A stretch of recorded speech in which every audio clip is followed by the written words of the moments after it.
perubahan besar hampir tidak pernah dimulai oleh orang-orang yang paling patuh pada aturan. Hari ini, bersama Panji Pragiwaksono dan Ustadz Felix Xiao, saya ingin menguji sebuah ide yang mungkin membuat banyak orang tidak nyaman.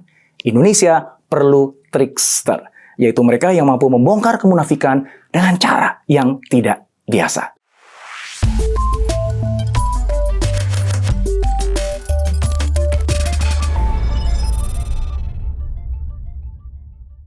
Ustadz, Mas Panji, Oke. Ezra Klein itu akhir-akhir ini tuh nulis di New York Times. Oke. Dia nulis intinya adalah gini, dunia sekarang tuh butuh trickster. Ya, dia tuh merujuk pada buku tulisannya Haidt, buku lama banget ya, yang bahwa trickster itu yang membentuk dunia saat ini. Gitu ya. Trickster itu adalah orang yang mampu membongkar kemunafikan dengan cara yang nggak konvensional. Gitu. Ya. Contohnya misalnya kalau di Norse mythology itu ada Loki. Kita tahu ya di Avengers kan ada Loki gitu ya. Di Tiongkok tuh ada Sun Gokong. Nah, gitu. Ini karakter yang aneh-aneh, unik gitu kan. Sampai banyak orang tuh misunderstood apa yang diomongin, apa yang dilakukan gitu kan. Betul, bahkan dilabel jadi penjahat gitu. Tapi sebenarnya dia sedang ngebalikin cara orang berpikir karena itu dibutuhkan oleh masyarakatnya gitu. Nah, menurut saya Ustadz Felix sama Mas Panji itu adalah tricksternya Indonesia. Trickster gitu ya. Waduh. Pesulap gitu ya. Satu level sama Sun Gokong kita. Nah, bagaimana menurut pandangan Ustadz Felix dan Mas Panji terhadap statement saya tadi? Iya. Aku pikir itu sudah merupakan sebuah hal yang alamiah ya. Jadi kita tuh perlu orang-orang yang memantik segala sesuatu untuk mereka tuh berpikir berbeda. Dan aku pikir itu adalah nature-nya Islam juga. Islam tuh kan datang bikin masalah tuh dalam tanda kutip ya. Di Makkah waktu itu ya. Betul, di Makkah bikin masalah. Dan Nabi Muhammad ketika ditunjukin pada Waraqah bin Naufal, dia bilang orang-orang kayak gini, ini ketika dia muncul pasti akan diperangi orang. Pasti akan menimbulkan perlawanan dari banyak orang karena dia bawa sesuatu yang nggak biasa. Dia bawa sesuatu yang kayak dipertanyakan oleh semua orang dan orang-orang tuh akan selalu ngelihat ke situ sebagai sesuatu yang kontroversial. Jadi kalau kita perlu orang kontroversial, iya, kita perlu orang kontroversial karena orang-orang yang biasa terlalu banyak. Right, keren. Mas Hadi. Saya rasa memang mungkin zamannya membutuhkan trickster karena pada prinsipnya dengan semua kebisingan ini, saya mau merujuk ke kutipannya Seth Godin, sedikit lebih beda, lebih baik daripada sedikit lebih baik gitu. Karena dengan semua kebisingan ini, ada orang yang muncul dengan pendapat yang berbeda, dengan pendekatan yang berbeda. Dialah yang berhasil menarik perhatian. Dan mungkin itu trickster yang dimaksud. Dulu banget, tahun 2011 waktu stand up comedy meledak pertama kali, di Canda Comedy Cafe, saya tuh dianggap kontroversial karena ngomongin soal regulasi ganja. Tapi itu pintu masuk untuk ngomongin soal rokok sebenarnya. Jadi beatnya tuh sebenarnya tentang rokok, tapi dibandingkan dengan ganja. Nah, mungkin itu semacam trik yang saya lakukan untuk membuat orang mau membicarakan, ada yang kita mesti diskusiin loh soal industri tembakau di Indonesia gitu. Cuman kalau saya ngomong dalam bentuk diskusi, dalam kelas, nggak ada yang mau merhatiin. Jadi saya mesti masuk dengan sesuatu yang bikin mereka nengok, ketawa, dan kemudian setelahnya berpikir, tadi ada bener-benernya juga sih Panji. Jadi saya rasa memang zaman bising ini membutuhkan sesuatu atau seseorang yang bisa menembus kebisingan tersebut dengan pendekatan yang berbeda, dan mungkin itu trickster yang dimaksud. Wow, itu menarik ya. Di zaman yang penuh kebisingan tadi, bahkan sangat mudah untuk kita akhirnya memilih sesuatu yang udah familiar. Ya, sesuatu yang udah established. Dan kita terima as is. Kenapa? Karena kita nggak punya bandwidth lagi untuk mikirin yang berbeda. Saking bisingnya tadi gitu. Dan butuh ada orang yang ada di pinggiran yang nakal, ngajukan pertanyaan-pertanyaan atau statement tertentu yang nabrak pakem, ya, breaking the pattern, yang kemudian akhirnya ngebuat orang lain jadi berpikir, kan gitu ya.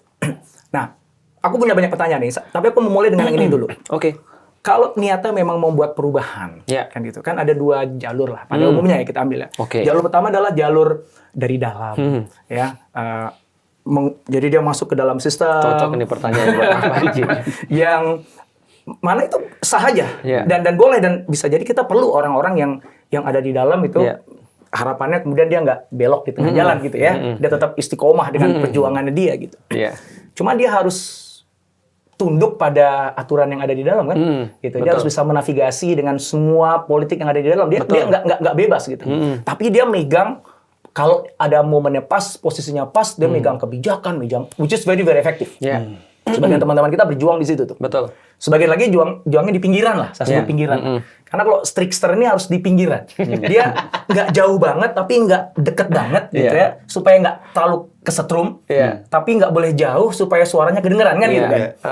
Nah itu pro and cons-nya. Sekarang sudut pandangnya dari sudut pandang si trickster aja deh yang ada di pinggiran. Nggak usah ngomong yang di dalam nih ya. Ya, yang ada di pinggiran nih teman-teman nih, dua trickster Indonesia ini itu pro and cons-nya apa dalam konteks ingin ngebangun negeri ini, ngebenerin masyarakat kita? Mas Panji kayaknya punya jawaban bagus deh kayaknya. Kebetulan saya punya beberapa teman yang katanya mau berjuang dari dalam. Iya benar. Iya. Tapi tidak ada perjuangannya, saya lihat kemarin. Niatnya sih berjuang dari dalam, tapi malah jadi jangan dalam. nyindir mulu nih satu ini. Nggak gini, dari sudut trickster tuh begini aslinya nih. Iya, contohnya kayak gini ya. Ini contohnya, Iya, benar. konkretnya. Gimana Mas? Pros and cons berjuang di dalam dan berjuang dari luar. Cons-nya berjuang dari dalam. Berat sekali untuk mengubah. Karena ada aturan yang rigid dan ada semacam resistensi yang sangat keras untuk mengubah status quo-nya. Itu cons-nya. Kalau kita ngomongin status quo di Indonesia udah mengakar sekali. Susah banget untuk ngapa-ngapain. Dan kalau kita spesifikin ngomongin soal politik, hampir susah untuk kita benar-benar bisa punya pengaruh gitu. Pros-nya adalah sekalinya ada perubahan yang berhasil dicapai dengan politicking, in terms of permainan ya, strategizing dan segala macamnya, memang perubahannya bisa gede sekali. Pros yang ada di luar. Pros yang ada di luar adalah kebebasan secara format. Kebebasan dalam pendekatan, approach dalam melakukan sesuatu. Cons-nya adalah perjuangan yang lama. Perjuangan yang panjang. Karena ini ngebangun sesuatu yang istilahnya kita akan nyiram tanaman yang teduhnya nggak kita rasakan. Tapi saya merasa peran saya di situ, karena saya bahagia di situ, saya ngerasa di dalam dan di luar tuh membutuhkan dua tipikal manusia yang berbeda. Bukan dua-duanya kalah pinter atau lebih pintar dari satu sama lain. Sama pinternya. Cuman yang ini style of play-nya nggak cocok bermain di sini. Yang ini style of play-nya nggak cocok main di situ. Saya sejujurnya pernah mencoba untuk bermain di dalam. Saya lihat tola-tole. Tidak bisa saya. Keluar aja saya. Dan saya memutuskan untuk berjuang di luar pinggiran, aja. Jadi trickster di pinggiran. Iya. Karena sulit acting ya kayaknya ya. Paling susah kompromi. Iya, itu betul. Kalau aku melihat gini ya, aku coba mengutip perkataannya daripada ini, Pak, siapa calon presiden, wakil presidennya Ganjar? Aku kok jadi lupa ya, orang Madura. Pak Mahfud. Ya, Pak Mahfud MD itu pernah berkata gini, Indonesia itu malaikat masuk Indonesia itu jadi iblis. Dia bilang gitu. Mahfud MD yang ngomong. Mahfud MD. Bukan. Aku mengutip Pak Mahfud MD. Beliau bilang bahwasanya malaikat aja masuk ke Indonesia tuh jadi iblis kata dia. Karena kita tahu bahwasanya sistem itu adalah menjadikan input apapun outputnya akan jadi seragam kan itu kan ya. Nah setelah beliau ngomong itu beliau masuk sistem. Walaupun sekarang dilepeh lagi sama Iya. Sekarang beliau banyak kritik lagi. Tempat sih. Dan beliau ngomong sesuatu yang bagus banget terakhir kali. Beliau bilang coba tunjukkan di mana ulama-ulama sekarang amar ma'ruf nahi munkar. Nggak ada dia bilang. Beliau bilang semua ulama sekarang ngurusin tambang kata dia begitu. Itu kata dia sekali lagi bukan kata saya. Dan terakhir dia bilang bagus. Amar ma'ruf nahi munkar cuma ada di podcast katanya begitu. Nah itu dua kutipan dari Pak Mahfud itu adalah pros daripada orang-orang yang berjuang sebagai trickster tuh. Iya baru mau ngomong. Betul. Cons-nya adalah selain daripada waktu, yang kedua pengorbanannya lebih besar sih. Kalau di trickster. Oh, how so? Pengorbanan. Dan kita harus tahu bahwasanya Malcolm X itu pernah berkata, kalau kamu tidak siap mati, jangan bicara perubahan. Karena perubahan itu cost-nya adalah your life. Malcolm X itu kan dia sempat di dalam kan, di Black Panther-nya, terus akhirnya dia kan keluar. Nah akhirnya dia bilang seperti itu, harus siap dengan perubahan dan akhirnya dia mati kan ditembak. Nah tapi menurutku sih memang pengorbanan sama waktu yang panjang sih, karena investasi itu seringkali tidak berbuah di masa kita. Jadi kita memang melihatnya harus panjang. Gitu. Nah, tapi kalau misalnya di dalam investasi kadang-kadang bisa jadi berbuah di saat itu juga bisa jadi. Tapi yang tadi aku bilang kadang-kadang niatnya sih jadi berjuang dari dalam, tapi jadi orang dalam kan itu kan. Nah, dan kadang-kadang itu nggak enak itu kan ya. Aku boleh sebut nama nggak sih? Kalau mau disensor nggak apa-apa ya. Panji pernah ditanya sama Narji. Masih ingat ya, Mas? Masih ingat. Masih ingat ya? Narji nanya sama Panji pertanyaan yang sama. Setiap ada J-nya tuh biasanya orang berani. Kenapa lu nggak berani untuk masuk dalam? Jawaban Mas Panji, ya analoginya anjing. Kalau anjing di luar bisa gonggong lebih kuat ke dalam. Tapi kalau di dalam dia nggak bisa gonggong karena terlalu hening. Nah, aku mau jadi di luar. Narji berjuang dari misalnya satu partai. Sekarang dia ganti partai nih. Ya kan? Nah, aku pikir gini, bukan masalah apapun ya. Tapi gini, kalau kita di dalam, sampai di titik mana, kita bisa harus kemudian mengatakan kita punya prinsip. Atau jangan-jangan, saking seringnya kita berubah, kita benar-benar nggak punya prinsip sebenarnya.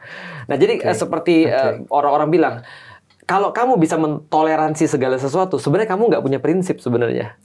Karena kamu bisa toleransi kemana-mana, tapi orang punya prinsip, dia tahu. Ini adalah fleksibilitas dia, kompromi dia tahu sampai di titik mana. Nah, di kompromi itulah dia menjaga diri dia. Yang menarik kan gini ya, jadi totally agree dengan Mas Panji juga dengan Ustadz ya, bahwa sebenarnya kan dua-dua itu dua jalur perjuangan. Benar. Sah semuanya boleh diambil. Benar. Selama tadi niatnya lurus, istiqomah dalam perjuangannya kan gitu kan ya. Dan butuh dua tipe manusia yang berbeda. Benar. Mas Panji nggak cocok di sini. Ustadz Firman udah pasti lah nggak cocok di dalam gitu kan ya. Tapi ada orang yang mungkin lebih cocok di dalam. Betul, Gitu kan. betul banget, Kita berhusnuzon bahwa dua saudara kita ini berjuang di tracknya masing-masing dengan niat yang baik dan istiqomah gitu kan ya. Cuma ada pro and cons-nya gitu. Nah, fokusnya sekarang pada yang trickster yang ada di luar ini.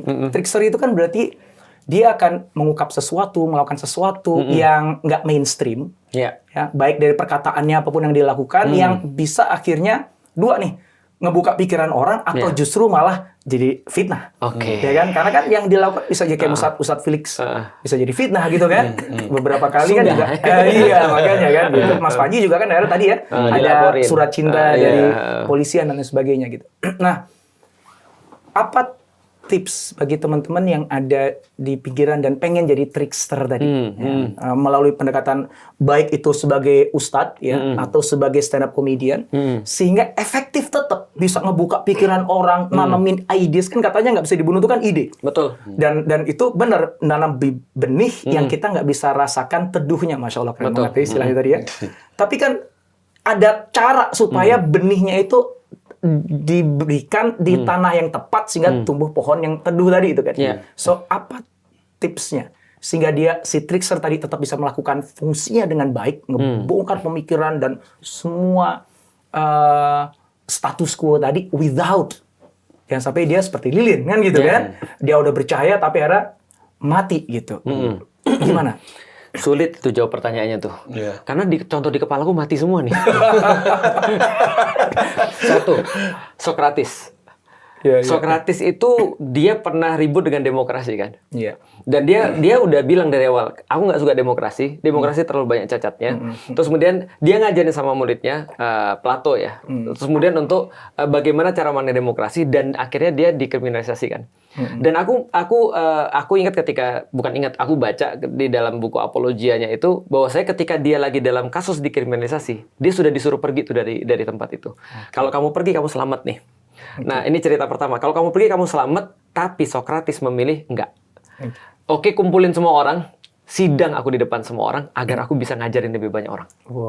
Di buku Apologia itu dituliskan bahwa kematian Sokrates itu merupakan pemantik bagi yang lain, yang lebih besar. Kalau bisa begitu, kenapa tidak? Karena kan harus ada selalu yang dibayar. Itu yang pertama. Makanya ceritaku mati semua nih kayaknya. Yang kedua, Imam Ahmad bin Hambal nih. Ini nggak mati sih. Nah, Imam Ahmad bin Hambal, dia punya satu masalah dengan pemerintah. Waktu itu detailnya tentang Al-Quran sebenarnya. Dia punya pendapat yang berbeda dan dia sampai di penjara. Terus kemudian dia disuruh untuk berkompromi dengan pemerintah pada saat itu tentang pemahaman dia terhadap Al-Quran. Dia sampai di penjara, saking banyaknya kena cambuk, tangannya sampai nggak bisa naik ketika sholat.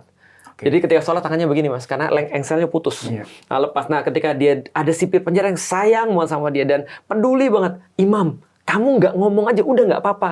Allah tahu kebenarannya. Kamu cukup cuma ya udah pura-pura aja lah, gitu kan. Kompromi dikit lah nggak apa-apa.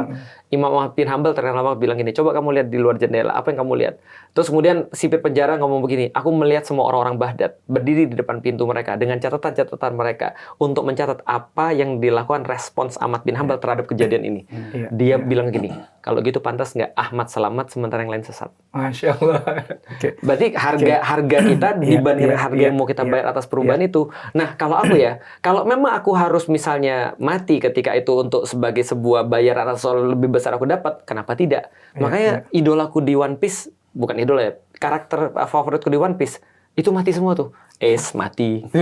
Karena Ace mati, Shanks belum mati sih. Tapi dua-duanya sama pengorbanan. Karena menurutku ya, kalau bisa untuk misalnya kita, kamu hidup akan lama, tapi belum tentu berubah nih. Atau kamu misalnya mati tapi epic, mendingan mati epic. Jadi legend. Jadi legend. Gitu. Itu kata Achilles tadi ya. Iya. Mas Panji gimana? Pertama yang dasar dulu aja. Jangan jadi trickster for the sake of being a trickster. Ya. Banyak banget soalnya. Banyak banget. Kita harus punya alasan yang kuat, alasan yang mendasar. Dan mungkin trickster juga bukan label yang kita sematkan pada diri kita, orang yang menyematkan itu pada diri kita. Jadi, dan ini ada kecenderungan untuk saya juga ingin menjadi, dengan istilah saya pengen jadi trickster gitu, tapi kemudian dia nggak punya alasan yang kuat. Karena kalau nggak punya alasan yang kuat, dia if you don't stand for something, you fall for everything. Jadi itu bahaya. Kedua, dan ini yang paling penting, dan ini sering saya bagikan, cuman saya waktu itu tidak pakai istilah trickster, tapi kalau kita pengen jadi orang pinggiran, salah satu yang wajib kita bangun adalah jejaring. Karena ketika kita berjuang di dalam, sebenarnya tidak ada individu di situ. Semuanya itu bagian dari kelompok. Dan kelompok itu akan melindungi individu di dalam kelompok tersebut. Sehingga lebih aman. Ada tetap resiko terhadap individu-individu di dalam ini, tapi lebih terlindungi karena dia bagian dari sesuatu yang besar. Bagian dari sebuah kelompok. Bagian dari sebuah mob. Di pinggiran, kita tuh bisa aja sendirian. Tapi kalau kita sadari, tengok kanan kiri, sebenarnya yang ada di pinggiran itu nggak cuma sendirian.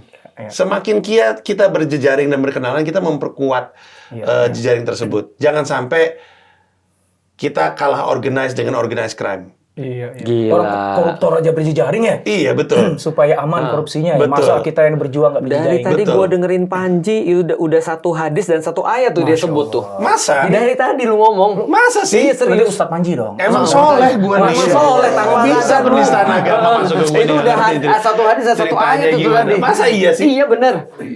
Mau gue sebutin. Emang Islami gue. Itu dari Ali Imran 104, 110 sama hadis tentang bagaimana berjamaah dalam menghadapi keburukan. Emang iya? Ada. Kaget juga nih gue. Kaget juga gue. Nah, tapi itu penting. Karena kadang-kadang bisa terasa kesepian.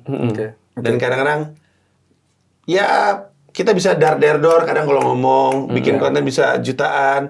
Tapi ada masanya ketika sesuatu terjadi sama diri kita, bisa terasa berat juga sendirian. Makanya dengan membangun jejaring, satu, nggak terasa sendirian, dan dua, akan terasa kuat. Supaya the good guys are also as organized crime. Kalau sedih ya tidak sedih bareng-bareng. Iya, betul lah. Termasuk orang yang pengen nyerang, begitu tahu bahwa Panji itu banyak pengikutnya atau banyak jejaringnya juga dia kan mikir-mikir gitu. Itu kata Imam Ali bin Abu Thalib, kejahatan yang terorganisir akan mengalahkan kebaikan yang tidak terorganisir. Ada juga. Itu mantunya Rasul. Nah, ini ngomongin Rasulullah. Tadi kan disebut ya bahwa Rasulullah tuh trickster, quote and quote ya. Supaya nggak jadi perdebatan betul. quote and quote dulu aja. Alhamdulillahnya dia ketika dia meninggal, semua orang pasti akan meninggal gitu kan. Tapi Islam sudah sempurna, peradaban sudah terbangun di Madinah dan sebagainya. Bahkan dia Fatu Makkah. Dia kembali lagi ke Mekah, dia penaklukan quote and quote juga. Dengan kepala tegak. Dengan kepala tegak gitu. Dengan membawa kebaikan bagi masyarakat yang ada di Mekah. Artinya dia berhasil sebagai orang luar nih. Nggak harus mati gitu loh maksudnya. Jadi supaya ada ininya lah, ada harapannya lah di podcast gini gitu ya. Lah, tidak harus mati. Tidak harus mati. Ini paling Rasulullah pada mati gitu.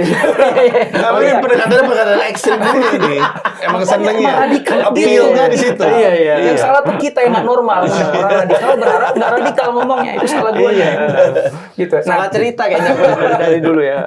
Nah, kalau kita meladani Rasulullah sebagai trickster, quote sekali lagi gitu ya, 13 tahun di Mekah dengan pengikut yang cuma sedikit, terus hijrah ke Madinah, ngebangun peradaban di Madinah, kembali lagi ke Mekah dan lain sebagainya gitu.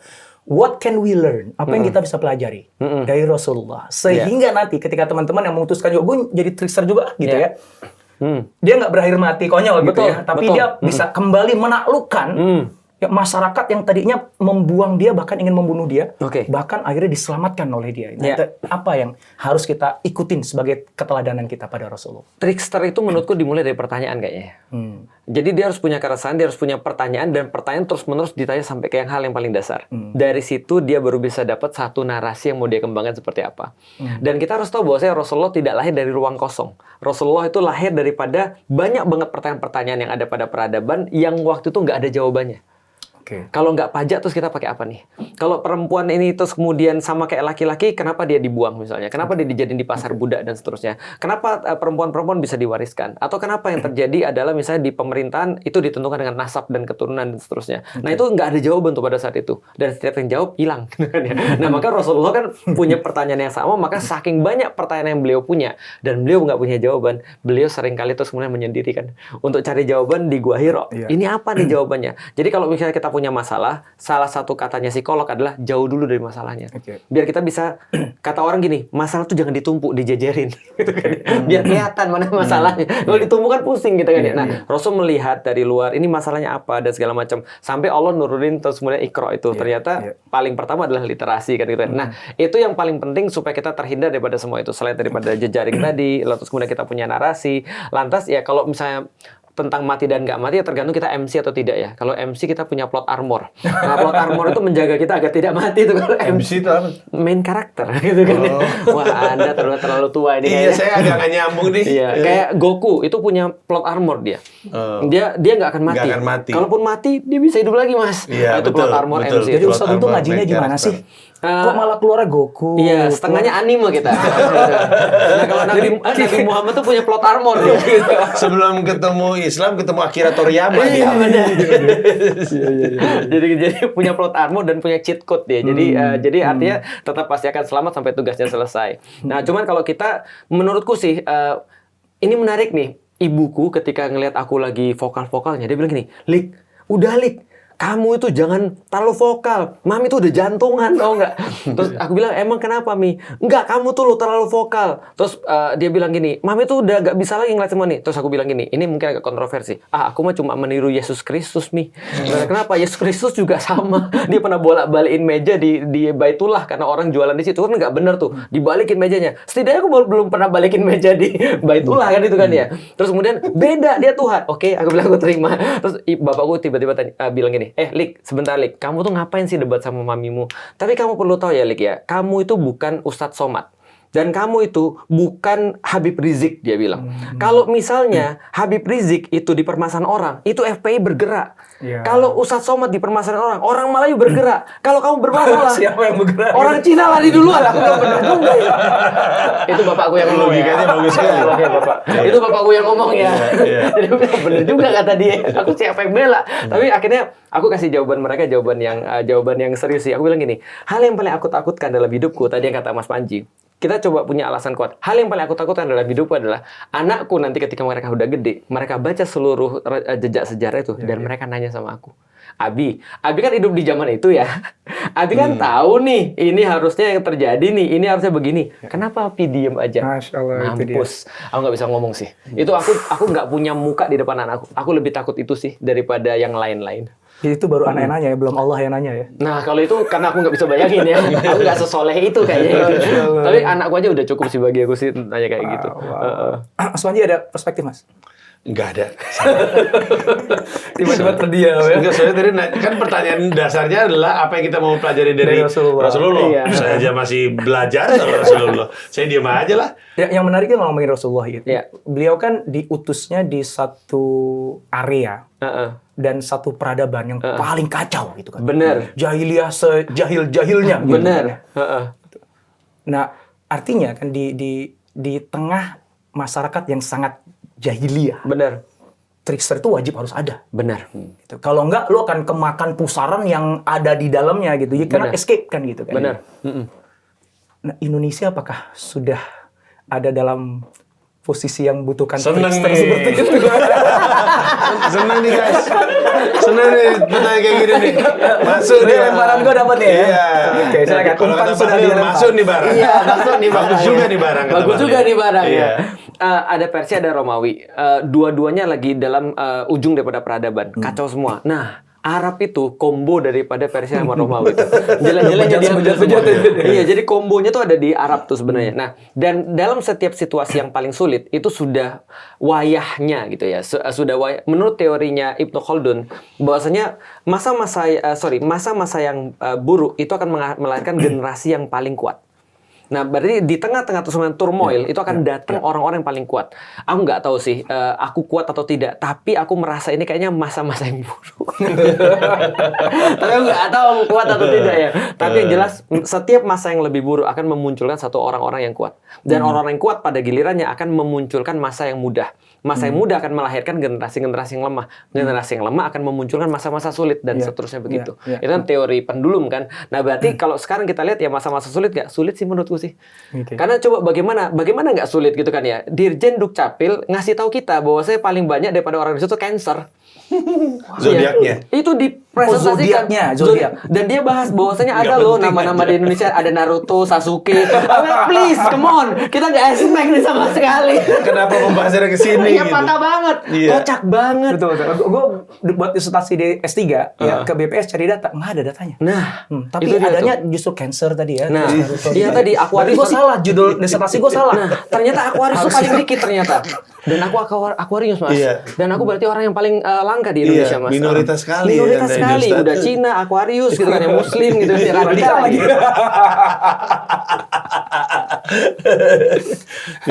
Untuk apa? Iya, Jadi kalau misalnya dibilang bahwa zoluman jahula ya dalam kegelapan dan bodoh itu kayaknya itu dia. Itu. Makanya, ya setidaknya gini lah. Kalau kita bisa lihat ya, kan hadis Rasulullah jelas ya. Hadis Rasulullah adalah Allah tidak mencabut ilmu begitu saja, tapi Allah akan mencabut ilmu dengan mewafatkan para ulama. Karena itu tidak ada lagi mengajari umat. Ketika umat tidak ada yang diajari, perhatiin hadisnya, immediate effect daripada umat yang nggak belajar adalah terpilih pemimpin-pemimpin yang bodoh. Itu kata Rasul ya, bukan kata aku ya. Nah, kalau sudah terpilih pemimpin yang bodoh adalah dia akan membuat kebijakan-kebijakan yang tidak kalah bodohnya. Dan akhirnya begitulah hancurnya sebuah negeri. Berat nggak tuh, Mas? Nah, karena itulah kenapa aku bilang, kenapa nggak pendidikan, kenapa MBG? Nah, tapi ternyata aku pikir gini, ya kalau orang pinter ya berarti mereka nggak milih karena alasan gemoy dong atau lucu ya. lanjut. Berhenti. Rasa sudah cukup ya.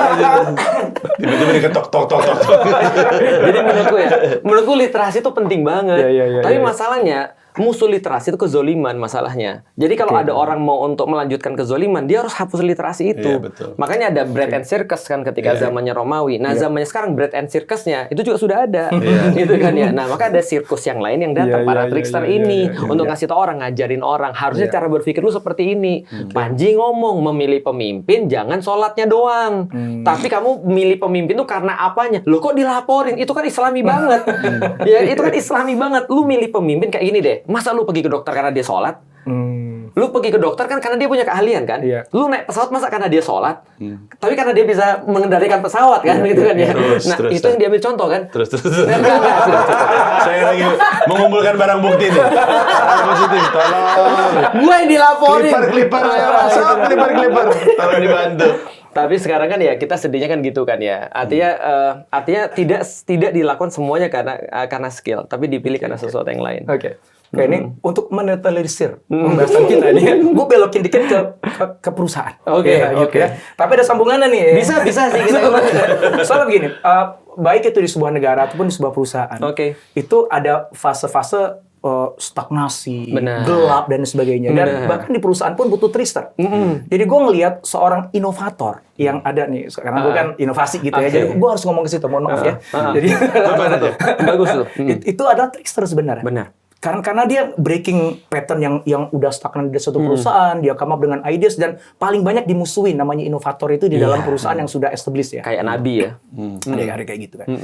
Nah, yang menarik adalah gini. Tren inovasi itu lagi naik daun sekarang. Ya, termasuk menurut aku trickster lagi naik daun. Apalagi dengan adanya konten kreator, semua media itu justru lagi cari sesuatu yang sensasional. Semua orang seolah-olah menjadikan dirinya kayak trickster. Kan gitu kan. Tapi kita tahu, Mas Manji tadi bilang, lo becoming a trickster not just for the sake of being a trickster kan. Lo harus ada sesuatu yang mulia yang lo perjuangkan. Otherwise, lo akan ketelan tuh sama tricksteran lu itu, gitu kan. Dan lo nggak akan pernah bisa berjuang gitu. Let alone jadi kayak Rasulullah misalnya. Nah, ini baik di perusahaan ataupun di masyarakat. Betul. Ketika kita ngeliat ada orang nih yang trickstering lah gitu ya, sehingga dia ganggu kan, pasti kan ganggu kan. Dari mana kita tahu bahwa tricksteringnya dia itu sebenarnya memang triknya dia untuk membawa kebaikan, atau triknya dia cari sensasi doang. Gimana tuh? How can you tell? Mas Panji kayak punya jawabannya kayak. Pertama, kalau ketahuan nggak disebut trickster sih. Iya. Kayak orang bilang gue intel gitu ya. Iya. Oke.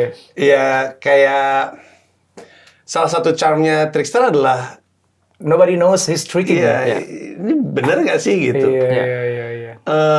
Tapi untuk beberapa orang yang sudah lebih dewasa dan lebih bijak, lebih punya banyak pengalaman, ada indikator-indikator kayak konsistensi ucapan. Kadang-kadang kan kita bisa dengar, ada banyak banget di internet yang kalau kita dengerin ada yang salah nih ngomongnya dia. Maksudnya yang ini, saya akan kembali ke Solo sebagai... Jangan aneh-aneh Anda Ustaz. Kita lagi di podcast aman ini. Kita lagi baik-baik aja. Nanya. Padahal gue tadi udah belokin ke perusahaan. Iya. Dibalikin lagi ke sana. Makanya nomor 2 radikal yang kayak gini nih masalahnya nih. Emang darahnya mendidih nih. Menggatal deh kayak gitu-gitu. Nah, cuman kayak gitulah kadang-kadang kayak gini deh, kayak ini kan podcast banyak ngomongin bisnis juga ya. Kadang-kadang kan kita ngeliat sebuah bisnis, dia bisa ngomong apapun tentang bisnisnya dia. Saya startnya dari nol, saya benar-benar. Terus kita ngelihat secara matematika dan secara ekonomis, gak masuk akal ini. People who knows how money works. This doesn't make sense. Ada higher power yang nggak mau ketahuan di sini. Aku mau ngomong tapi aku takut. Jangan. Nah tapi logika seperti itu berlaku sama orang-orang yang ngerti. Kita bisa ngelihat gitu. Poinnya adalah kitanya juga jangan mudah, supaya kita tidak mudah terbuai sama trickster. Kita juga tidak berhenti untuk memperkaya diri dengan ilmu. Makanya Iqra itu jadi krusial. Kan ada prinsip ya. Bagi orang yang ilmunya 0, orang yang ilmunya setengah kayak jenius. Ya, jadi saya 0 nih, di atas saya sebenarnya setengah, tapi karena saya 0 tuh berasa jenius sekali. Nah, untuk membuat kita tidak tertipu sama si ilmu setengah yang core-core-nya seakan-akan dia jenius, kitanya juga ngisi terus kan. Kita tuh nggak berhenti dari ngelihat siapa yang ngomong apa, kita tuh ngegali ilmu terus. Nah, jadi dengan kita terus memperkaya diri dengan ilmu secara independen, kita bisa mencoba untuk keluar dari triknya para trickster ini untuk tahu bahwa oh ini orang benar dan ini orang nggak benar gitu. Walaupun by nature trickster is full of tricks gitu. Kalau aku melihat kuncinya justru di kata Mas Panji tadi. Jangan jadi trickster untuk sekedar jadi trickster. Karena bagi orang-orang yang punya perjuangan, menjadi trickster, trik itu cuma bagian daripada cara. Tapi dia punya apa yang pengen dia tuju. Kayak misalnya contoh gini ya, kita tahu basic ilmu teori basic komunikasi adalah tentang misalnya kayak ISAS misalnya. Attention, interest, search, action, sama terus kemudian share. Nah, sebenarnya semuanya itu untuk masuk ke action tadi. Jadi semua itu pendahuluan supaya orang lebih mudah masuknya. Nah, tapi kalau kita cuma misalnya kayak make satu cara untuk bisa masukin sesuatu, tapi yang dimasukin nggak ada, nah itu trickster yang nggak bermanfaat. Tapi trickster yang sebenarnya trickster, menurutku dia menjadikan seni, dia menjadikan apapun sebagai cara. Di kepalaku, yang kepikir selain daripada Nabi Muhammad, di kepalaku begitu terus kemudian Mas Indrawan bilang trickster, Dante kepikirku. Karena dia menggunakan itu semua kan orangnya kontroversi. Dia menggunakan komedi. Judulnya Divine Comedy. Divine Comedy isinya 3 kritik terhadap semua orang. Agama kena, gitu kan ya. Agama karena waktu itu koalisi sama pemerintahan kena, semua kena, masuk semua di situ. Orang berubah gara-gara ngeliat itu. Itu trickster menurutku. Jadi ada ide yang mau dia sampaikan. So, not just comedy. Kuncinya ada situ kan, message apa yang lu bawa. Kalau lu cuma rame berkuar-kuar, lucu, tapi you don't have a message to say, dan nggak konsisten message-nya, lalu cuma trickster for the sake of trickstering aja gitu ya. You're not going to make any changes. Dan bukan itu yang kita butuhkan di Indonesia. Mas Panji, Ustaz, keep being a trickster. Kita butuh banget trickstering di Indonesia. Aku sudah dapat izin untuk jadi seorang trickster. Soalnya mukanya Panji tuh banyak subtitle. Tadi begitu dia ngomong tuh, kepalaku sudah ada nama-nama. Gitu ya. Apa ini? Mau bawa masalah aja di YouTube orang. Jadi kayaknya akan diangkat di Football nanti tanggal 12 September 2026. Jadi teman-teman yang belum beli tiketnya harus beli tiketnya. Looking forward to it. Thank you. Terima kasih banyak waktunya. Sekali lagi. Terima kasih banyak. Waalaikumsalam warahmatullahi wabarakatuh. Wow, amazing.